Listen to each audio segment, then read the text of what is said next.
Oiê, bem-vindo ao episódio número 2 sobre o caminho do artista. Essa semana a gente vai falar sobre recuperar o senso de segurança.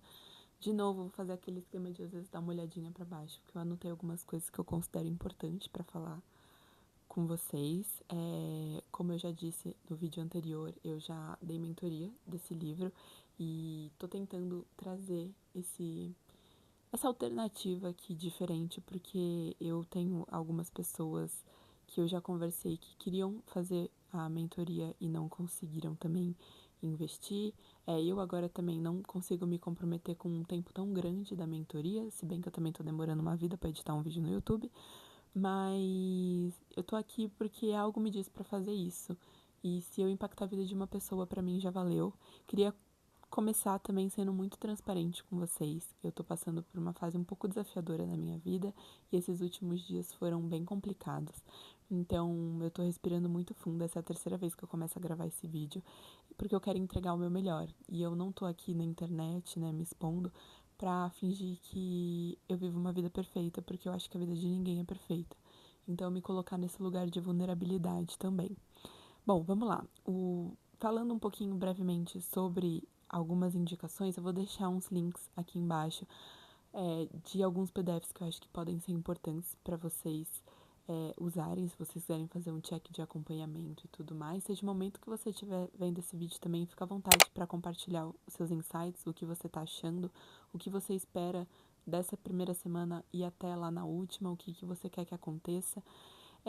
Bom, o livro do Caminho do Artista é um livro da autora da Julia Cameron. Eu amo ela de paixão. Ele foi publicado em 92 e ele é basicamente um método de desbloqueio criativo. Ah, então só se eu for artista e trabalhar com a minha criatividade? Não, qualquer pessoa genuinamente pode fazer, porque eu acho que isso te desperta coisas boas. Pode ser um hobby também. E, enfim, ele é destinado a qualquer pessoa que queira praticar alguma arte, queira viver uma vida mais criativa, e eu acho que isso impacta diretamente todas as nossas relações e todas as outras áreas da nossa vida. Eu vou compartilhar aqui com vocês os meus insights, a minha leitura e o que eu acho relevante semana após semana. E, por fim, acho muito importante também vocês realizarem, eu vou tentar lembrar isso sempre nos próximos vídeos, né, das próximas semanas, mas um check-in semanal de como que foi a sua semana, o que você sentiu de resistência e dificuldade, se você se questionou, que é super normal e válido, se questione, mas confie, tente dar um salto de fé. Se você fez as páginas matinais, se você fez seu encontro com o artista. No livro, né, um pouco antes do começo da semana 1, a Julia Cameron traz alguns princípios básicos. Ele está na página 27 para quem tem o livro em português. E são 10, né? Então, por exemplo, a criatividade é a ordem natural da vida, a vida é energia pura, energia criativa.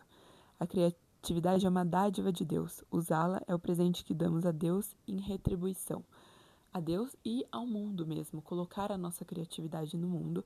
E são 10 princípios aí que ela traz que, mais uma vez, né, a ideia aqui é só a gente ter uma troca aprofundada sobre o livro e não necessariamente eu ficar passando tema por tema. Entrando agora na semana 1, de fato, ela traz sobre a recuperação do nosso senso de segurança. A Julia Cameron já começa trazendo algo que eu acho que é muito importante para todos nós, que é uma das nossas maiores necessidades ao sermos criativos ou em muitas coisas na nossa vida, é ter um suporte. E quando a gente diz, né, esse suporte, são suportes do nosso núcleo mais próximo. Então, nossos familiares, nossos professores, nossos amigos, pessoas que a gente sente que deseja genuinamente o nosso bem. Quando a gente está iniciando, né, seja como artista ou qualquer outra coisa, a gente sente que esse reconhecimento, né, pelas nossas tentativas, os nossos esforços, bem como as nossas conquistas e os nossos triunfos, fazem toda a diferença. E de fato faz. É muito desafiador a gente estar tentando fazer algo e não ter um reconhecimento, ou não sentir que a gente tem esse reconhecimento. E, infelizmente, de fato, não são muitos artistas ou pessoas que recebem esse encorajamento tão cedo, numa fase que pode ser tão crítica e pode fazer com que muitas vezes muitas pessoas desistam. E, como resultado, as pessoas largam mão e não se tornam os artistas ou aquilo que elas poderiam genuinamente ter sido, né? Ela traz alguns casos durante o livro E esse, por exemplo, que eu vou compartilhar com vocês agora, que ela traz na semana 1, é o caso do Edwin, que ela fala sobre a questão do ser artista sombra. Os artistas sombras, eles têm aquele desejo genuíno de serem artistas e eles acabam que estão envolvidos ali com a arte de alguma forma, mas eles têm medo do fracasso. E quando ela traz nessa questão do que tipo os artistas sombra estão no meio, é que eles gravitam no meio artístico. Ah, então o fulano é artista plástico e eu trabalho para o fulano como secretário, ajudante. Mas, na verdade, o que eu queria mesmo, genuinamente, era fazer a minha arte. Eu não tenho coragem, eu não faço. O que me bloqueia? Não receberam a nutrição suficiente. E é aí que mora a culpa. Algo que eu acho que é muito importante a gente lembrar logo aqui na semana 1 é que o nosso artista, ele é uma criança.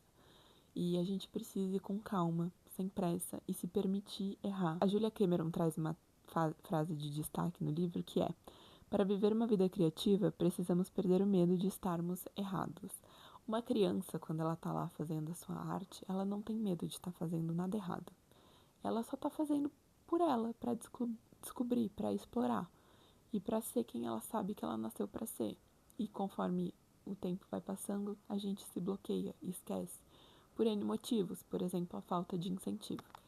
Uma coisa que eu acho que é muito importante, principalmente nessa época, nessa era, né, que a gente está vivendo de treinar e ir para maratona, por exemplo, é entender que se recuperar criativamente não é a mesma coisa que um treino para uma maratona. Tudo que a gente começa na nossa vida, a gente não se permite começar. A gente quer ser grande logo. E isso não existe. A gente precisa se permitir ser pequeno, se permitir tentar para talvez em algum momento ser grande. Mas entender que a jornada, o caminho, é muito mais prazeroso e significante do que o chegar lá. Se dá uma chance de ser iniciante, se dá uma chance de errar, se dá uma chance de permitir ser visto tentando, errando, achando que você não está fazendo algo bom, mas se permita. E lembra que se você não começar hoje e começar hoje, a diferença é que quando você tiver 10 anos a mais, daqui 10 anos você pode ter aprendido ou não ter aprendido. Eu acho que a maior parte do medo da nossa própria criatividade é o medo do desconhecido, daquilo que a gente não vê e não sabe onde pode levar a gente. Logo, o medo do desconhecido gera um bloqueio. Então, uma coisa que a Julia Cameron traz, e eu te proponho, se você não fez, faça agora, é entender essas crenças e eliminá-las. Então, pega lá o seu caderno, que eu te recomendei comprar, e escreva as crenças que você sente que te bloqueiam. Por exemplo, eu não posso ser um artista de sucesso criativo porque blá blá blá blá blá blá blá. E isso você pode utilizar para qualquer coisa que você está passando. Usar esse método de quebrar essas crenças. Ela até traz no livro, né, alguns exemplos de crenças negativas principais que vocês podem ver lá, como vou trazer só duas aqui. Eu não tenho boas ideias. Eu vou chatear os meus pais. E por aí vai, né? As crenças negativas, elas são crenças, elas não são fatos, elas não dizem quem você é. Elas são uma ideia que você tem na sua cabeça que te limita. A crença limita a gente. Então, é desafiador mesmo. Mas a gente precisa trabalhar essas crenças. E são elas que são as responsáveis por bloquear, por deixar a gente com medo. E aí que o jogo vira, porque a gente vai pegar afirmações positivas que vão ser usadas como armas contra essas crenças negativas. Elas vão ajudar a gente a recuperar esse senso de segurança e de esperança também. É muito desafiador a gente só dizer coisas legais sobre nós mesmos. Então, por exemplo, vou trocar aquela frase que eu falei há pouco tempo agora para o positivo. Eu tenho ótimas ideias. Eu agrado os meus pais. Então, fica aí a recomendação para você listar todas as crenças negativas e tornar, faz assim, ó, pega, divide lá no seu caderno, crenças negativas, e depois você vai escrevendo elas na versão positiva. Bom, nessa semana era isso que eu tinha para trazer aqui para vocês. Lembrem-se de fazer as páginas matinais e o seu encontro com o artista. Escolha lá no final do livro algumas atividades que você quer fazer. Faça essa sugestão que eu te trouxe da lista das crenças positivas e negativas. E talvez você também possa listar vilões criativos que você teve ao longo da sua vida. Pense em pessoas, situações ou experiências que você teve mesmo e que você sente que te bloquearam de certa forma. E também liste pessoas que você sente que te apoiam.